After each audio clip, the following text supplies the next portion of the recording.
Hey everyone, welcome to our channel we the learners.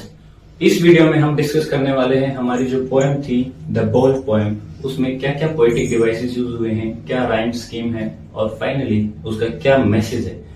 So let's get started.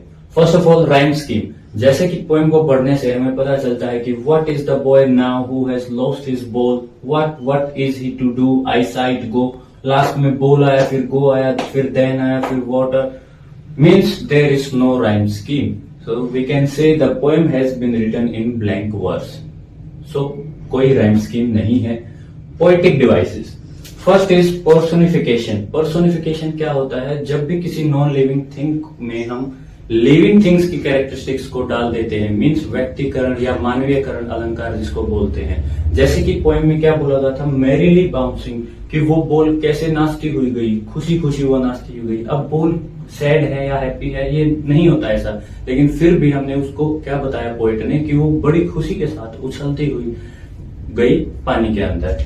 तो हमने उसके अंदर क्या डाल दिया, ह्यूमन कैरेक्टरिस्टिक्स। इसलिए क्या है, ये मैरीली बाउंसिंग जो है वो क्या है, हमारा पर्सोनिफिकेशन। नेक्स्ट है हमारा रेपिटेशन। रेपिटेशन मीन्स किसी चीज का बार बार आना, जैसे व्हाट बॉल्स। यहाँ आया था ना हमारे पॉइंट के अंदर what is to do. So what का रिपीटेशन है। इसी तरीके से जो दूसरा रिपीटेशन है वो balls. See here it is balls. So it is known as repetition.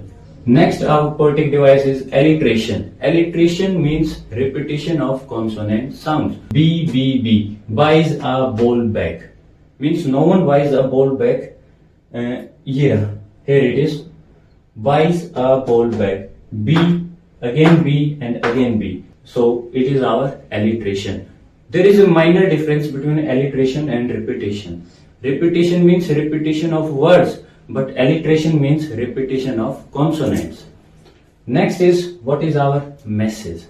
So poem का message क्या है? It is based on the principle of loss and its acceptance. कि हमारे जीवन में बहुत सारी चीजें या बहुत सारे पर्सन जिनसे हम बहुत ज्यादा कनेक्टेड होते हैं, एक टाइम ऐसा आता है वो चीजें भी हमसे दूर हो जाती हैं और वो पर्सन भी हमसे दूर हो जाते हैं जिनसे हम बहुत ज्यादा प्यार करते हैं, बहुत ज्यादा जिनसे हमारा लगाव होता है। लेकिन ये एक रूल है, ये एक बिटर ट्रूथ है, इसे हमें एक्सेप्ट करना चाहिए। And then we have to stand up. हमें इस मुसीबत में अपने आप को खड़ा करना चाहिए, हमें हिम्मत नहीं हारनी चाहिए। Transformation and move on. अपने आप को ट्रांसफॉर्म करना चाहिए, सिचुएशन से अपने आप को बाहर निकालना चाहिए, एक अलग तरीके से अपने आप को ट्रांसफॉर्म करके we have to move on. Thank you everyone, thank you for watching this channel.